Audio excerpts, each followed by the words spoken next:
What's going on YouTube? Welcome to another video. CES was a lot of fun this year and I saw some really cool tech. Let's take a look. For those of you that don't know, CES stands for the Consumer Electronics Show that's held every year in Las Vegas, where companies from all over the world unveil their latest tech and prototypes that will shape the tech trends going into 2025. The show has everything from smart home products, TVs, projectors, robotics, automotive, gaming, and so much more. I was lucky enough to attend CES this year, and I've put together this video to give you a glimpse of some cool stuff that I saw at the show, along with some products that stood out to me and my interests.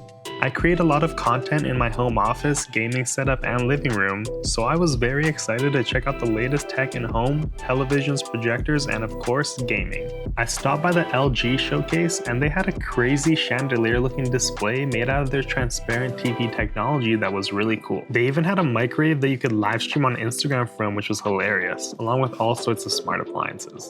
But I was there for their TVs, which never disappoint from LG. I used the C3 OLED in my gaming setup, and I got a glimpse of the C5 and the G5 OLED TVs. LG announced an awesome AI update to their WebOS, which basically allows you to ask AI about anything you see on the screen. Crazy. This is the world's first 5K, 2K bendable curved gaming monitor. Let's check it out. This monitor from LG is next level. I've always wanted a curved monitor but never committed to one. This is the best of both worlds, which is really cool. It has a 45-inch OLED screen with a lot of really awesome features alongside the bendable screen. It's an all-in-one smart gaming monitor with WebOS built in, so it'll have all the AI features I mentioned earlier. LG OLEDs are amazing with deep blacks and stunning colors that truly brings the gameplay to life in an even more immersive way. This monitor is definitely on my wish list. The LG Stand By Me also was impressive. There's a stand option, a waterproof suitcase option, and it's mountable to the wall. I like that it's basically a giant tablet. Hisense just unveiled something awesome at CES. Let's dive in. I got a tour of the Hisense booth, and they're number one when it comes to 100-inch TVs and bigger. Their TVs have incredible color vibrancy and brightness thanks to their RGB mini LED local dimming technology for simultaneous light and color management.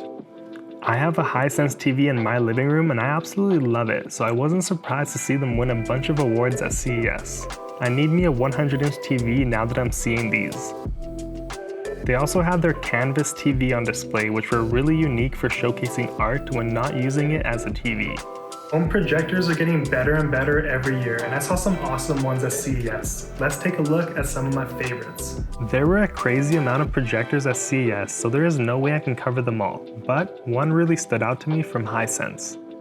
Before we get into that, they even unveiled the floor-rising projector screen that comes out of a cabinet, which is really cool. They unveiled their ultra-bright L9Q laser TV, and it looks amazing with 1500 nits of full-screen brightness, a first in the laser TV industry. The colors were vibrant and the blacks looked really deep from what I saw at the showcase. This is definitely a projector to look out for as one of the best in 2025 once it releases for bright room performance.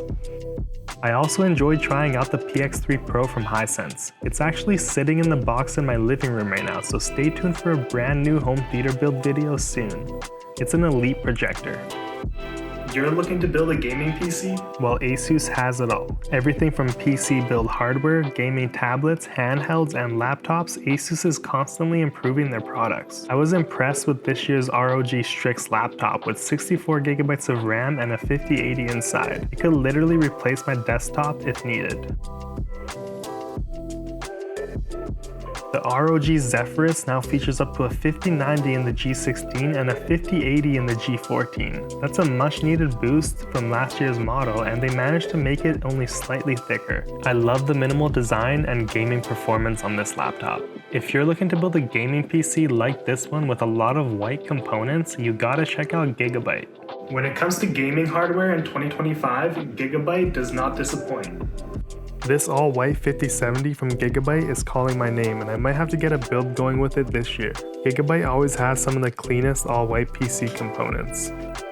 That's it for my CES highlights. Thank you for tuning in, and hit that subscribe button for more tech, gaming, and lifestyle content in 2025. I'll be a lot more active on YouTube this year, and I'm excited to bring you all more content from my ever-evolving tech house.